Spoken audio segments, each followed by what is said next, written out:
Olá a todos vocês que prestigiam pelas principais plataformas de podcast. Esse é o Pode Educar, um podcast do Programa de Pós-Graduação Profissional em Educação da Universidade de Taubaté, que conta com o apoio dos amigos e parceiros da Rádio e TV Unital. Eu sou o professor Dr. William José Ferreira, professor e pesquisador do Mestrado Profissional em Educação e participo do PED, Programa de Especialização Docente, uma iniciativa do Instituto Canoa para a promoção do engajamento e a equidade na educação básica. Hoje, eu recebo o professor Dr. César Augusto Eugênio, professor e pesquisador do Mestrado Profissional em Educação e que também participa do PED, que desenvolve pesquisas sobre formações de professores, com ênfase nas discussões acerca da ética, inclusão e equidade educacional. Eu recebo ainda o seu orientado, estudante do Mestrado Profissional de Educação, Moisés Silveira Matos, professor de matemática da rede pública e que hoje vem falar da sua dissertação intitulada O uso do pensamento computacional e do trabalho em grupo como ferramenta para a aprendizagem equitativa da matemática. Recebemos ainda Neemias Braun Malheiros de Souza, professor de artes marciais, que foi estudante do professor Moisés durante o ensino médio, na época em que foi desenvolvida a sua pesquisa de mestrado. Sejam todos bem-vindos. Tudo bem com vocês? Tudo bem, quero cumprimentar a todos aqui da mesa, muito feliz neste momento por estar aqui com o meu orientando, seu aluno, né? Você, meu parceiro de sempre aí no nosso mestrado profissional em educação, e estamos aqui para conversar com vocês, para a gente falar de inclusão, para falar de equidade, para falar das experiências da pesquisa desenvolvida pelo Moisés, que vai falar com vocês agora.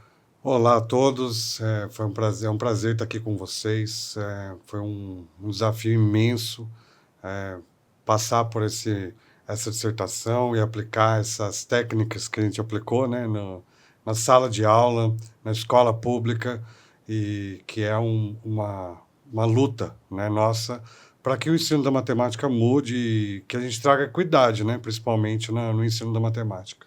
Tudo certo, é uma honra também estar aqui com vocês. Obrigado, professor Moisés, pela oportunidade. Eu acho que é muito interessante quando o professor está sempre interessado também em saber como o aluno, né, ele recebe as aulas, e o professor Moisés sempre fez isso muito bem, e é isso, é muito interessante isso.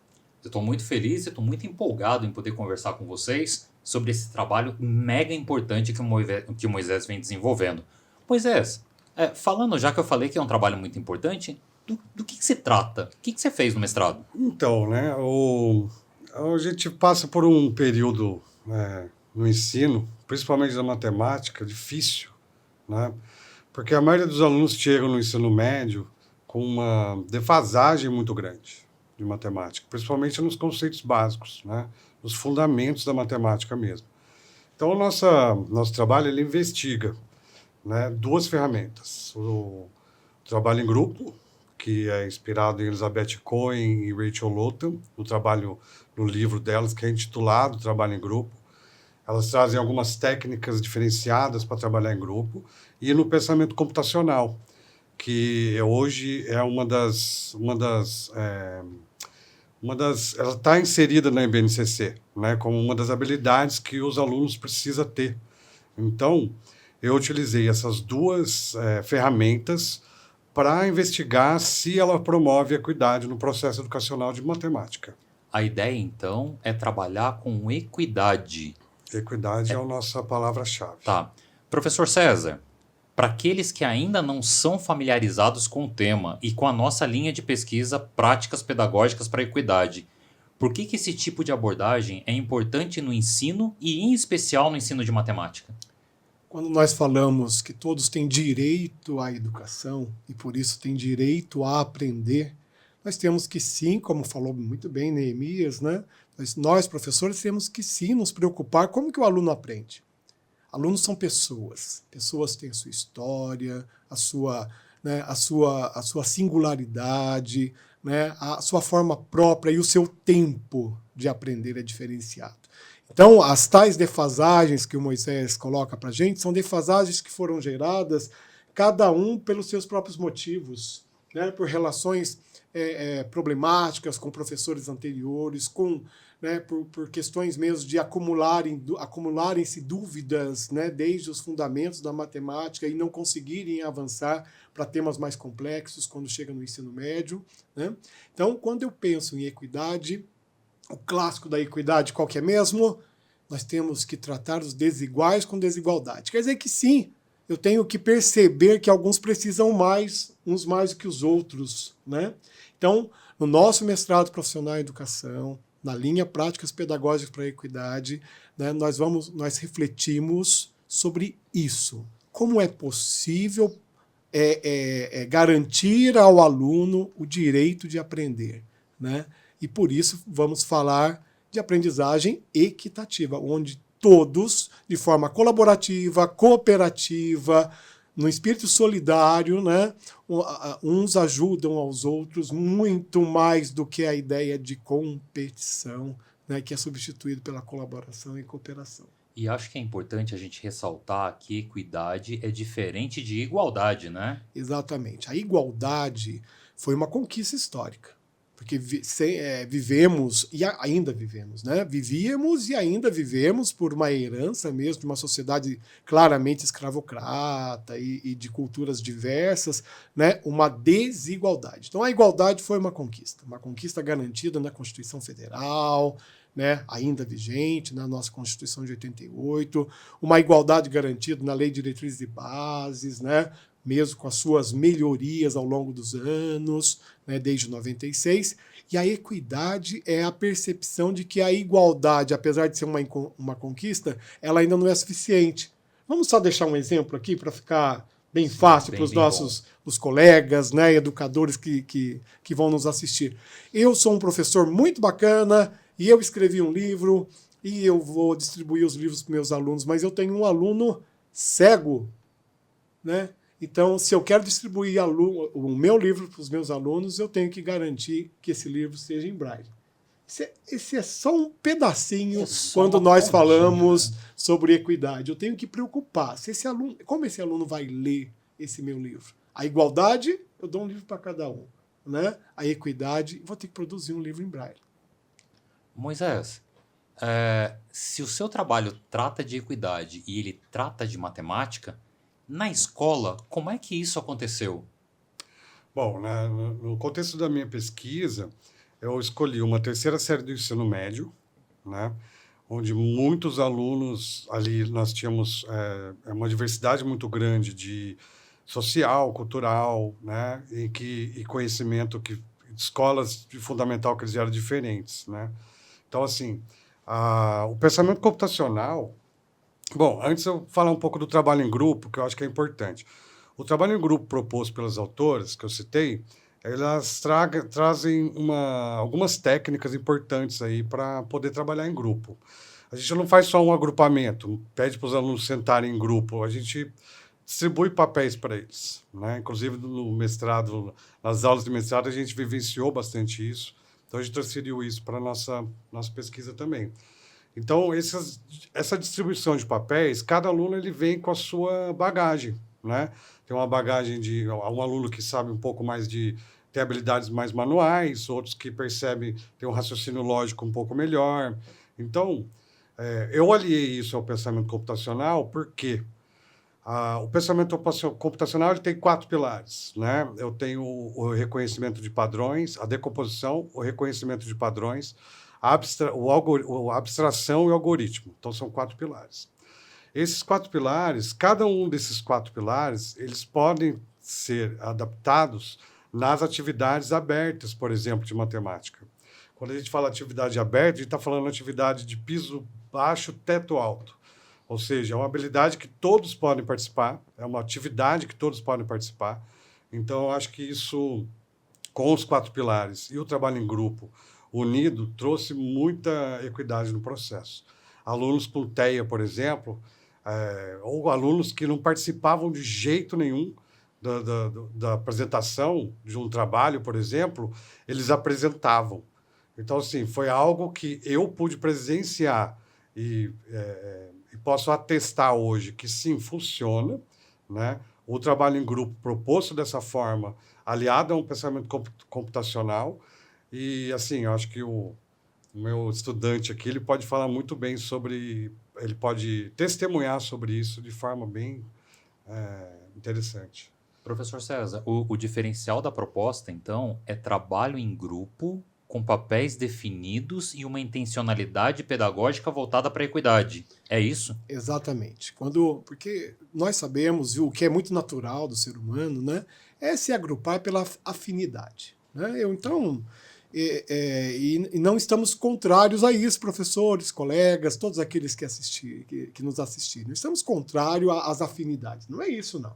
Mas a percepção de que quando nós nos agrupamos por afinidade, e se existe justamente afinidade, é porque existe razoavelmente, né, a comunhão de habilidades semelhantes. Quando nós pensamos agrupamento de alunos, né, é o reconhecimento da heterogeneidade da sala, né, isso é bem interessante, né, a percepção de que, como estamos falando de pessoas com suas histórias, cada um tem uma forma diferente de construir um conhecimento e de expor esse conhecimento pelas suas experiências, a sua compreensão profunda de outras áreas que não são necessariamente da matemática, mas que podem contribuir com a matemática.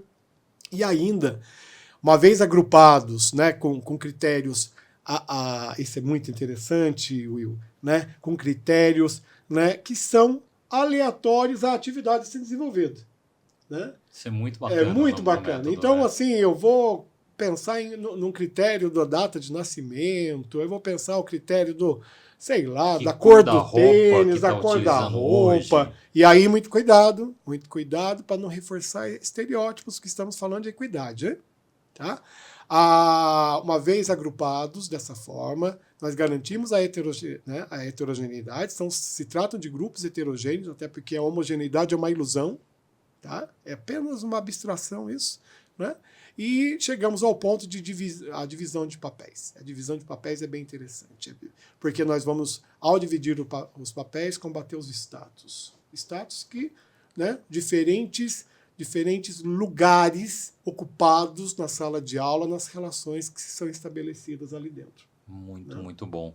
Neemias, e vocês, enquanto alunos que participavam das atividades, como é que vocês percebiam essas novas formas de trabalhar? Como é que vocês sentiam tudo isso? Então, no começo a gente deu uma estranhada, né? Era muito diferente do que a gente estava acostumado, né?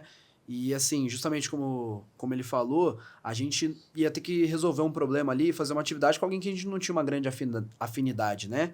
Então, no começo a gente deu uma estranhada, mas ao longo do projeto, a gente foi vendo que, da forma como a atividade era feita, cada um tinha uma utilidade ali, sabe? Cada um tinha um papel, e eu acho que isso foi muito interessante. Então, a gente viu que era fácil de resolver os exercícios dessa forma.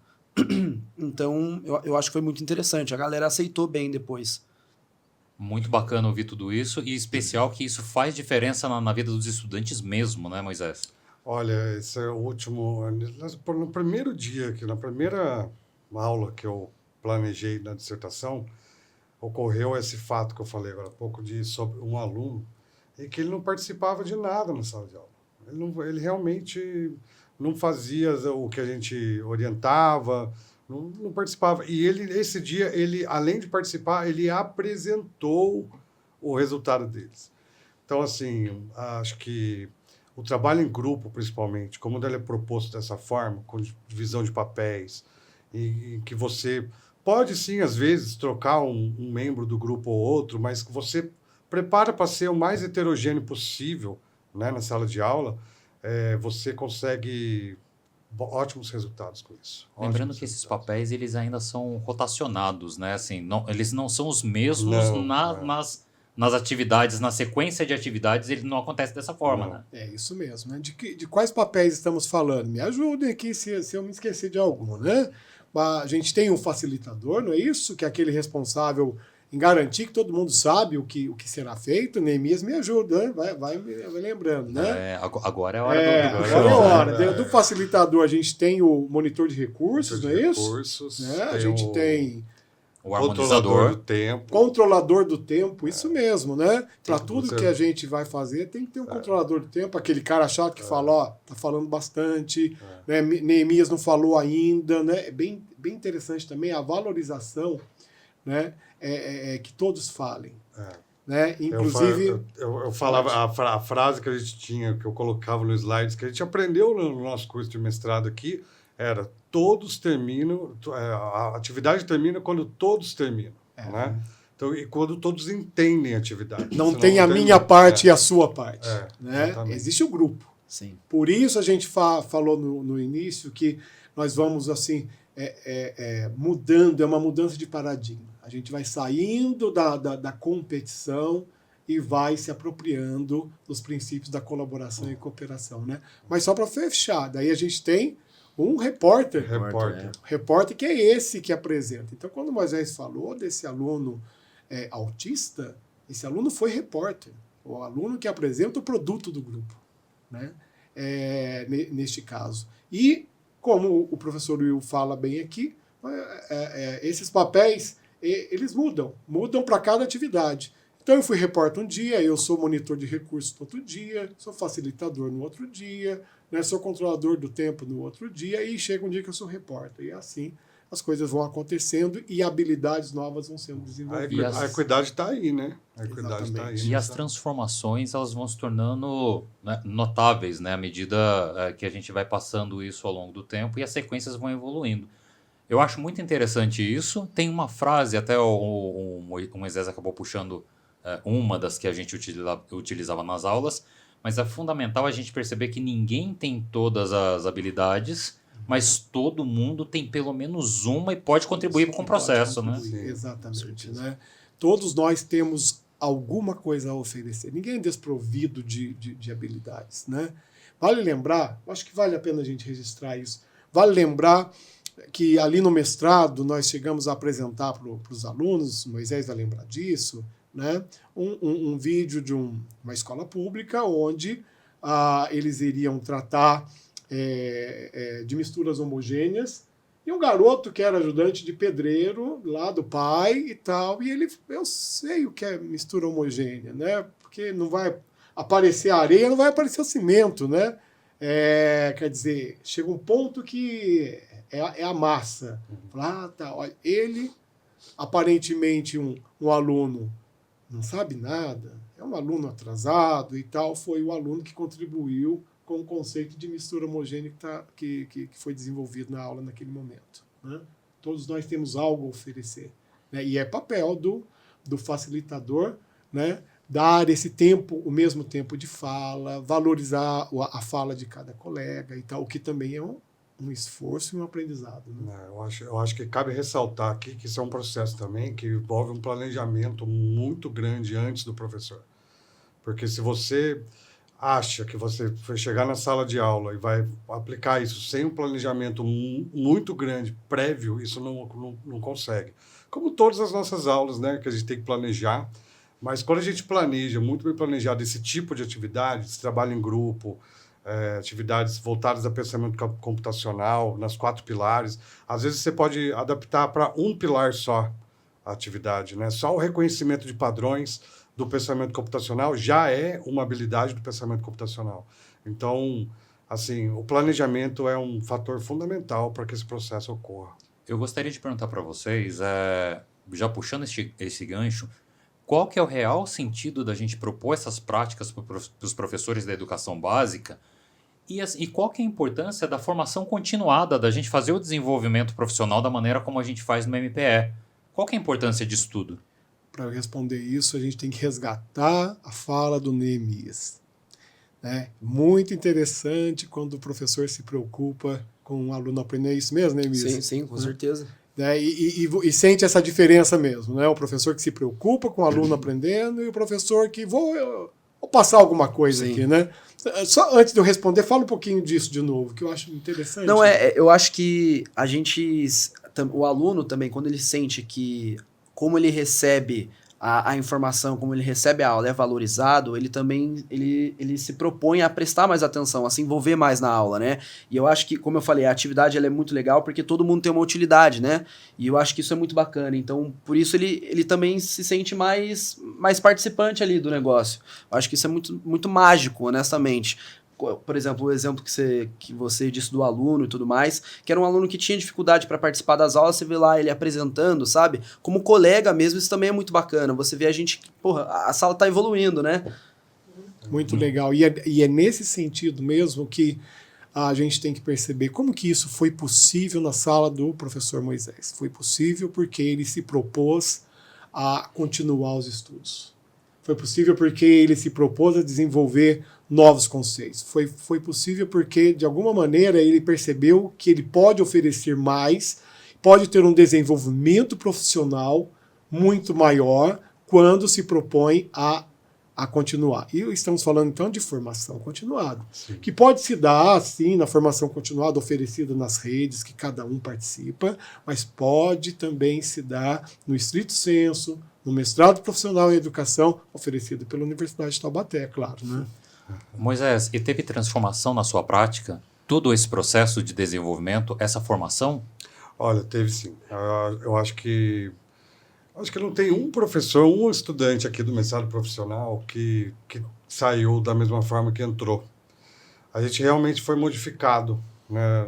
Pelo menos o meu lado profissional, ele foi completamente modificado. Eu enxergava a sala de aula antes de um jeito, hoje eu enxergo de outro, né? Eu tento sempre, nas minhas aulas, mesmo que não tenha como aplicar o trabalho em grupo, da forma como é, mas mesmo quando eu estou dando uma aula, digamos assim, mais expositiva, uma aula conceitual, né, eu procuro trazer a equidade no processo, né? Pensar no aluno que não está entendendo, pensar no aluno que não participa muito, tentar chamar esse aluno de alguma forma dentro da sala de aula.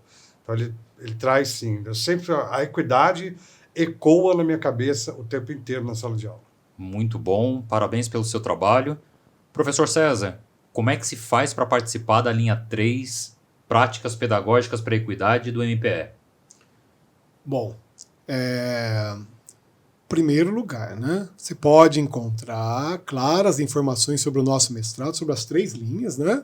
No mpe.unital.br. Exatamente. Bem fácil, né? mpe.unital.br. Ali você encontra informações sobre as 3 linhas de pesquisa que desenvolvemos no nosso programa de mestrado profissional em educação da Universidade de Taubaté. Tá? Estamos planejando uma segunda turma. Vale lembrar, então, que Moisés, outros alunos, temos uma visita hoje aqui, o Lessa está aqui no cantinho, né, que também foi colega de turma, e essa foi a primeira turma. Então foi uma experiência muito intensa para nós professores e, né, cursistas, né? Estamos para abrir a segunda turma no início do ano que vem, haverá um processo seletivo, né? E então você, professor de matemática, professor de ciências, Já fica o né? nosso convite. Já fica o convite e atento à divulgação desse edital de abertura para vir aqui continuar os seus estudos, né, com uma formação continuada de qualidade, com essa chancela de Stanford, né, aqui conosco na Universidade de Taubaté. Olha, eu aconselho, viu? Podem vir que é muito bom o curso, traz transformação na sua vida.